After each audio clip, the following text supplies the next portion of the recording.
घंटे का केवल आसन दिखाया लास्ट में, है ना। बाबा ने लास्ट में जो ये नेपाल तरफ जहां भी चली होंगी तो जो भी मुरलियां चलाई हैं तो बाबा की सीटिंग दिखाई है। लगभग 8 एक घंटे की, 7 8 घंटे की मुरली चलती थी।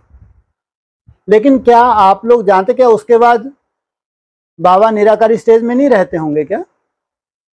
है ना। ये तो एक मोटे रूप में बताया कि अगर कोई 8 घंटे लगातार एक आसन पे सिद्ध हो रहा, आसन सिद्ध हो रहा है, तो आप कल्पना करके देखो, आप वो 24 घंटे तो नहीं बैठेगा ना वहां।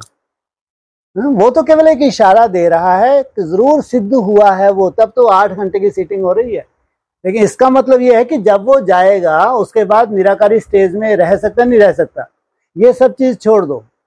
लास्ट में आप देखो, ये 5 साल का पीरियड बाबा का रहा है, वो सबसे ज्यादा मायने रखता है। कौन से 5 साल? जब बाबा संन्यास में चले गए, जब गुप्त हो गए। तो 2018, 19, 20, 21, 22 ये 5 साल अंडरग्राउंड ही रहे हैं। और आप ये मान के चलो कि ठीक है, जो हमको साक्षात्कार, मैं ये कहूं कि 2-3 तक, 2002-2003 तक, जब बाबा के 33 वर्ष पूरे हो गए, तो उस वक्त बाबा ने निराकार स्टेज का जो अनुभव किया है वो किसी को भी कभी नहीं हुआ। पूरे ब्राह्मणों के विश्व में किसी को भी नहीं हुआ जो अनुभव किया है 2003-4 तक। नई दुनिया की सौगात दी है, बोला है वर्डिंग। अब ये सोचो, जो उन्होंने उस वक्त सिद्धि प्राप्त की, उसमें सबसे बड़ा रोल रहा है जब वो जेल में थे। जब जेल में थे तब जो निराकारी स्टेज की अनुभूति उन्होंने की होगी, वो अपन कल्पना नहीं कर सकते ना। तो उसके बाद 2003-4 तक जो अंडरग्राउंड ही रहे हैं उस वक्त भी बाबा, कोई केवल पार्टियों से मिलते थे बस, ज्यादातर तो अंडरग्राउंड ही रहते थे। तो वो समय जो उन्होंने निराकारी स्टेज को छुए है, उसके बाद सेवा के फील्ड पे निकले हैं, ध्यान रखना।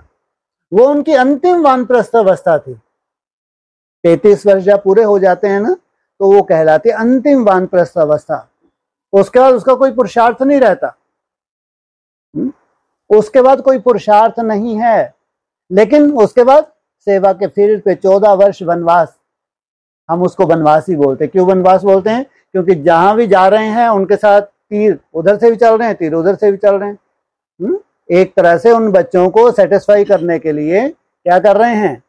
रावण का वध करने के लिए। कई बार बोलते हैं ना, रावण का एक शीश काटो, दूसरा काटो, तीसरा, बोलते भी थे अक्सर। तो एक तरह से वो वनवास था। वनवास इसलिए कहा है क्योंकि अगर वो जो निराकारी स्टेज का अनुभव कर लिया, वो अगर आसन जमा के बैठ जाते ना, जो चाहे मनसा में, आप आगे चल के देखना, अपने आप से ही देखना, जिनकी मनसा थोड़ी सी भी एकाग्र होगी ना, 1-2 घंटे की, 1-2 घंटे की, तुम कितना जलवा दिखा सकते हो, आगे चल के देखना। हम कोई भी चीज अगर निष्कर्ष निकालना ना, बापा उंगली उठाना बहुत सहज है, लेकिन अगर आपको कोई निष्कर्ष निकालना है तो केवल खुद वैसी छोटी सी स्टेज बना के देखो, तो आपको पूरा साक्षात्कार हो जाएगा। बहुत आसान है उंगली उठाना कि बाबा बोले थे इसी शरीर से जाना है, कंचन का है, पहले बाबा की बननी चाहिए, वो ऐसी स्टेज अगर नहीं तो ऐसा क्यों। लेकिन मैं कह रहा हूँ बार बार, ये बहुत आसान है। केवल आप 2-4 घंटे की अगर आपकी निराकर स्टेज बन जाए, निस्संदेह 2-4 घंटे की, इतना जलवा होगा आपका, आप कल्पना नहीं कर सकते। और वो 5 साल जो अंडरग्राउंड रहे, 2018 से लेकर 22 तक, दिखने वालों को हो सकता है बीमारियां दिखें, है ना। लेकिन आप सोचो, एक भी दिन मुरली मिस हुई है? एक भी दिन मेरे को बता दो कोई मुरली मिस हुई हो 2018 से लेकर 2022 तक।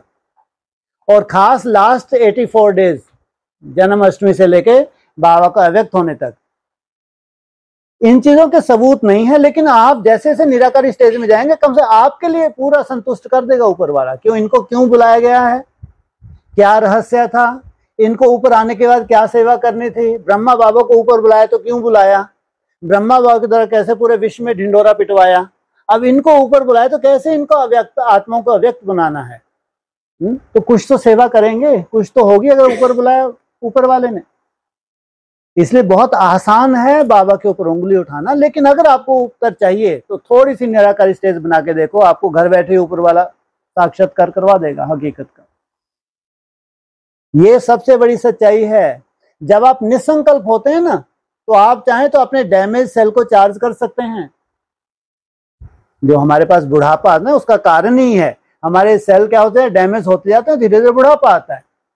अगर आपकी मन बुद्धि एकाग्र हो जाए, अगर हो जाए, तो उसका फास्टिंग के द्वारा आप चार्ज कर सकते हैं। और आपने सुना होगा लास्ट में बाबा कितना, इसलिए नहीं कि बीमार थे, वो भाई ने स्पष्ट बताया कि बाबा ने दवाई लेनी छोड़ दी थी और जबकि रिकवरी हो रही थी, रिकवरी हो रही थी। ये तो खैर ऊपर वाले का जो भी ड्रामा हो, बाबा को अव्यक्त होना था, आगे चल के क्या ड्रामा, और सब आगे चल के सब बच्चों को अपना साक्षात्कार करवाएंगे, वो ध्यान रखना। अभी जो उनकी पालना मिल रही है, जिनको मिल रही है, वो अच्छे से जानते हैं कि अव्यक्त होने के बाद कितनी वंडरफुल पालना मिल रही है। इसलिए ये तो ऐसा कोई प्रूफ तो खैर कोई नहीं दे सकता, लेकिन ये सबसे बड़ी बात, एक बात तो है, एकाग्रता की पराकाष्ठा के बाद आत्मा जो चाहे कर सकती है। इस ऊपर वाले का बुलावा आ गया फिर तो आपको जाना है। अगर कल को आपके भाई जी का भी बुलावा आ गया, हाँ जी हाँ तैयार हैं। ऊपर वाले का, हाँ आपने जो मेहनत की है वो कोई छीन नहीं सकता, ध्यान रखना। जो आप मेहनत कर रहे हैं ये प्रॉपर्टी अविनाशी है। इस बात की खुशी होनी चाहिए कि हम अगर आए थे ब्रह्मा कुमार में, ब्राह्मण बने थे अगर हम, तो हमने बस अपनी प्रॉपर्टी जमा कर ली। अब शरीर रहे ना रहे ये अविनाशी है, ये पूरे ब्रॉड ड्रामा में काम आने वाली है। इसलिए ब्रह्मा बाबा ने शरीर छोड़ा था तब भी बहुत बड़ा प्रश्न पैदा हो गया था पूरे ब्रह्मा कुमारी में। बड़े से बड़ा पेपर हुआ था। साकार बाप ने शरीर छोड़ा तो बड़े बड़ा पेपर हो गया, ये भी पूरा संगठन ही हिल गया। तो कुछ तो रहस्य हैं। इसलिए डिस्कस का विषय नहीं है कि किसी को डिस्कस करके मनवा दिया जाए। हाँ अगर आपको है तो आप थोड़ा सा निराकारी स्टेज में जाओ तो कैसी उसकी पालना मिलेगी, सब उत्तर भी मिल जाएंगे। आगे कितना बड़ा रहस्य है, उन्होंने क्यों शरीर छोड़ा है, कितना बड़ा रहस्य है। वेदांती भी अभी, माँ भी अभी शरीर छोड़ेंगी, तो कितना बड़ा रहस्य है ये। हो सकता है आगे चल के बाबा बहुत कुछ क्लियर करें, फिर आप ताली बजाएंगे, अरे तो बहुत वंडरफुल हुआ। अगर कोई बहुत बड़ा रहस्य है तो उनका शरीर छोड़ना और छोटी माँ का शरीर छोड़ना, वो भी छोड़ेंगी आगे चल के। तो इसका भी तो साक्षात्कार होना है कि ये क्यों, क्या वंडरफुल इनका ड्रामा है आगे चल के, बहुत ही वंडरफुल होगा। क्योंकि ये साकार बाप तो सबसे ज्यादा वंडरफुल रहा है, तो ये भी तो कुछ रहस्य होगा ना। केवल शरीर छोड़ना हमको दिख रहा है, लेकिन अब जो शरीर लेना है उनको, उसके बाद आगे क्या ड्रामेबाजी है ये तो अभी नहीं मालूम ना क्लियर। ये भी सब क्लियर होगा आगे चल के, निश्चिंत रहें आप।